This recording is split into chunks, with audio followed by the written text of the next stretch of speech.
Wanted to put together a little video on how to put on snow chains so you can reference how to put snow chains on. Start out, I like to take and hold my mud flap up with a bungee. This little trick also works well, by the way, if you're going to be backing up onto a job site with deep mud or snow or over a curb where it might pinch the mud flap and rip it off. You can always get out and bungee it up with a bungee cord, and that keeps it from getting torn off. Now you want to position your snow chains out, lay them out, make sure this cam is on the outside of the tire. And you lay your snow chains out, kind of try to even them up with the tire.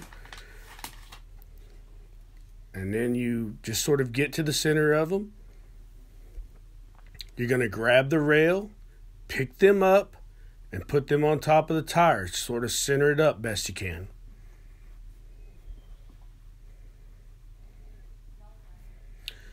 Now, you want to take your little links that your hook hooks into.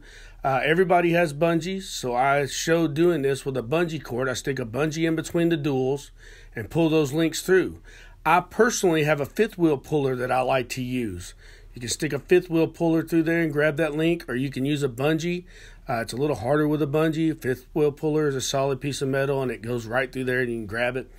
But a bungee will work. Now, center them up. An important part of this whole deal that gives you the ability to hook these in back is you want to set your chain over the tire a little bit, sort of cheat it down in between the rim and the duals here. You'll see where I'm doing that right here. I'm positioning the snow chains in between the tires and giving myself enough slack to pull on that bungee and pull that link through where I can see it and get it up there in my hand to work on it. And you'll see me here. I'll hook it into the link. I'll hook the other side of the tire chain, making that a connection. Boom.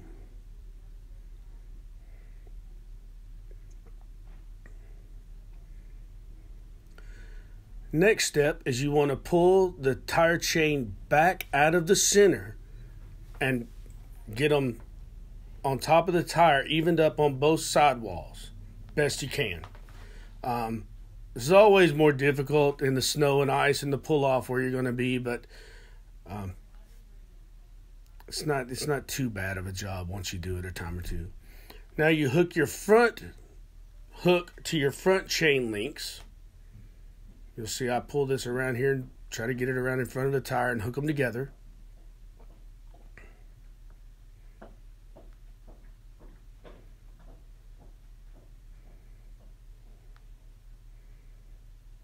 This is, to me, is the most difficult part. Might have to yank on them a little bit and reposition them a little bit. Now you tighten all of your cams. I like to work in a crisscross pattern. There's one, there's two. That's the third cam. You can see the chain tightening up around the tire. And there's the fourth cam. Those cams tighten them up. See, I'm checking for, make sure they're snug and secure all the way around. The last stage of this process, you're going to take bungees. I like to use 4 per tire. And I crisscross them in an X pattern. They sell a little deal at the truck stops called a chain spider tensioner or something like that. They're kind of expensive, but for years, truckers have been using bungees. They work well. They'll perform the job. We don't advocate you out there running around on snow and ice.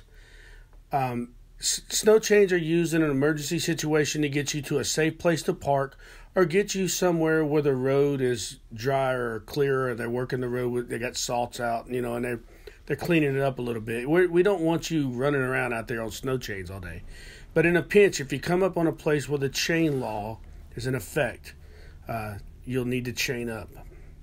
There's your picture of your front tire. When it's time to take the snow chains off, you get to the other side of the pass or you're out of the parking spot or whatever caused you to have to chain up. Simply undo all your cams, unhook the chains, and pull the slack around to the side and drive off of them, as I show here.